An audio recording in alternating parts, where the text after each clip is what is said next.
Nərmanın üstünə çox gedirik. Birisi, Nərman nədir? Nərman dedi ki, deyirlər niyə zəif oynayırsan? Adam deyir ki, alınmadı və yəni orada çatdırmaq istəyir ki, mən o qədər ulduz xəstəliyinə tutulmamışam, belə dırnaqarası bir loğru söz var, şişməmişəm. Amma üstümə gəlirsə, yəni mənim evim yox, maşınım yox. Yəni Nərman Axundzadə Qarabağın oyuncusu, maşını yoxdur. Amma hamı elə bilir ki, bir S-klassda gəzir. Yəni bunu çatdırmaq istəyirdik ki, yəni siz düşündüyünüz kimi mən ulduz deyiləm də. Amma bunu çıxartdıq kontekstdən, Nərman belə, Nərman elə. Nərman pis futbolçu olsaydı, Molde bundan maraqlıdır.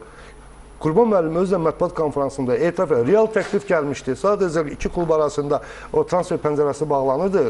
Müzakirə etmək üçün zaman... Azarkeşlərin arası salan Nərman Axundzadə və bir sıra futbolçuların milli komandada həmin həvəslə oynamamasıdır. Milli komanda fərqlidir. Nərman Axundzadənin yanında Kayd oynayır.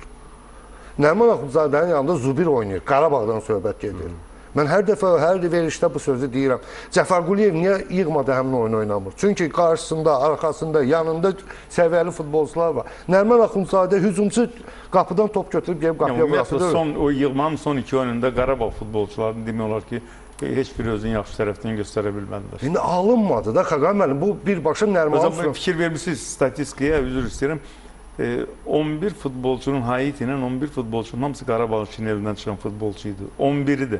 İndi belə çıxır ki, Qarabağ ucuzdur Haitiyə. Yox, elə demək istəmirdim mən. Yox, ya ümumiyyətlə deyirəm də... Niyə burada Nərman adı çəkilir daha çox? Çünki bu futbolçu bu oyunu çox yaxşı keçirir. Olur da... Sənə güvənirik də, o mənada...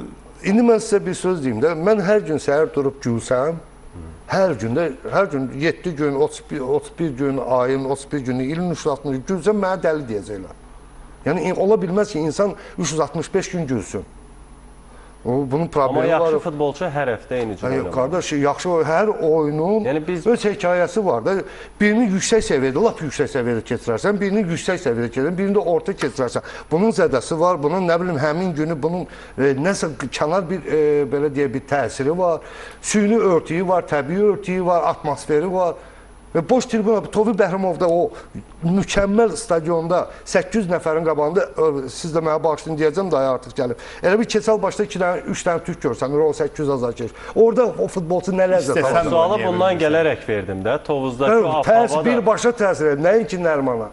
22 futbolçu meydan sahiblərini, qonaq komandalarına. Hamısına təsir edir, Nurlan.